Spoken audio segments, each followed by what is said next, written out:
రాష్ట్ర విభజన జరిగినప్పుడు విభజన నియమావళి ప్రకారం ఆస్తులు అప్పులు జనాభా దామాష ప్రకారం పంచుకోవడానికి చట్టంలో అవకాశం ఉంది అధ్యక్ష.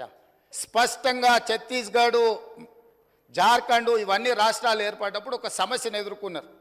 ఆనాడు దిగ్విజయ్ సింగ్ గారు ముఖ్యమంత్రిగా ఉన్నప్పుడు చట్టంలో ఉన్న అంశం ఏంటంటే విద్యుత్తు ప్రాజెక్టులో ఏ ప్రాంతంలో విద్యుత్తు ఉత్పత్తి చేసే సామర్థ్యం ఉన్నదో అవి ఆ ప్రాంతానికే ఇచ్చేసే విధానం ఉంది చట్టంలో. తద్వారా ఆనాడు మధ్యప్రదేశ్ సీరియస్ పవర్ క్రైసిస్ని ఎదుర్కొన్నది.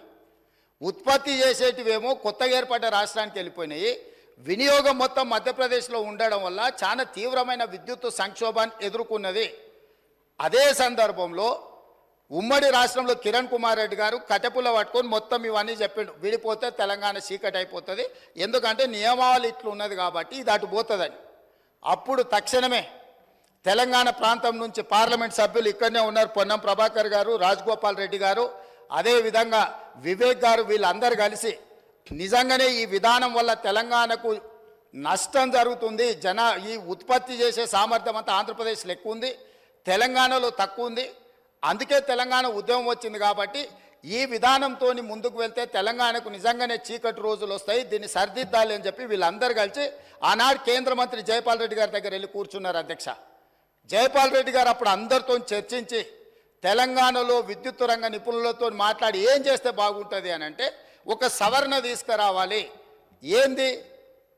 ఉత్పత్తి ప్రాతిపదికన విభజన జరగకూడదు, వినియోగం ప్రాతిపదికన విభజన జరిగినప్పుడు ఉమ్మడి రాష్ట్రంలో తెలంగాణ ప్రాంతానికి అత్యధికంగా ఏదైతే విద్యుత్ వినియోగం జరుగుతున్నదో వినియోగ ప్రాతిపదికన మనకు విభజన జరిగితే తెలంగాణకి ఎలాంటి ఇబ్బంది ఉండదు అని చెబితే హుటాహుటిన జైపాల్ రెడ్డి గారు సోనియా గాంధీ గారి దగ్గరికి, మన్మోహన్ సింగ్ గారి దగ్గరికి వెళ్ళి హైదరాబాద్తో కూడుకున్న తెలంగాణ రాష్ట్రం ఇచ్చిన మనం తెలంగాణకు విద్యుత్తు ఒకవేళ కొరత ఏర్పడితే తెలంగాణ రాష్ట్రం అభివృద్ధి కుంటుపడుతుంది, కుప్పగూలుతుంది అని చెప్పి జైపాల్ రెడ్డి గారు వెళ్ళి కన్విన్స్ చేసి రాష్ట్రం ఏర్పడిన తర్వాత స్పీకింగ్ ఆర్డర్ ఇప్పించండి అధ్యక్ష.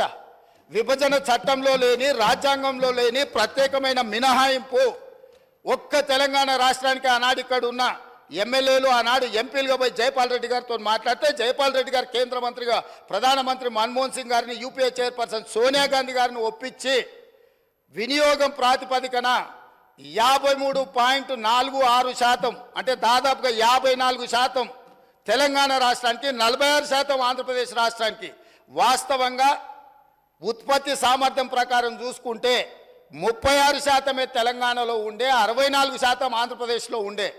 విభజన చట్టం ప్రకారం తెలంగాణకు 36% వచ్చే విధంగా, ఆంధ్రప్రదేశ్కి 64% వచ్చే విధంగా ఉంటే జైపాల్ రెడ్డి గారు తీవ్రమైన కృషి చేసి తెలంగాణ రాష్ట్రానికి 53.46% ఇప్పించి కేంద్ర ప్రభుత్వం నుంచి ఆదేశాలు ఇప్పించి ఆనాడు తెలంగాణ రాష్ట్రాన్ని చీకట్ల నుంచి కాపాడింది అధ్యక్ష. ఇక్కడ కూర్చున్న వాళ్ళు పొంకనాలు కొడుతున్నాడు ఎవడేం చేయలే. అదేవిధంగా ఆనాడు నేను తెలుగుదేశంలో ఉన్న ఎమ్మెల్యేగా ఇదే సభలో ఇక్కడనే చంద్రశేఖరరావు గారు ముఖ్యమంత్రిగా ఉంటే అక్కడ ప్రతిపక్ష నాయకుడిగా విద్యుత్తు మీద చర్చ జరిగింది. ఆనాడు సమాధానం చెప్పలేక తెలంగాణకు చీకటి రోజులని పేపర్లు కింద కొట్టి ఆనాడు స్పీకర్ గారికి ఇక్కడి నుంచి హుకుం జారీ చేసి మార్షల్స్ను పెట్టి నా నీడ్చి బయటపడేపించింది అధ్యక్ష. రికార్డులు తీయండి. 2014-15 సందర్భంగా ఆనాడు ఇదే సభలో జరిగిన చర్చలో చంద్రశేఖరరావు గారు ఏ విధంగా సభను తప్పుదో పట్టిస్తుండు, ఏ విధంగా ప్రజల్ని మభ్యపెడుతుండు, ఏ రకంగా కాంగ్రెస్ పార్టీ ఆ రోజు నేను తెలుగుదేశంలో ఉన్నా నేను స్పష్టంగా చెప్పిన ఆ రోజు రికార్డులు తీయండి అధ్యక్ష.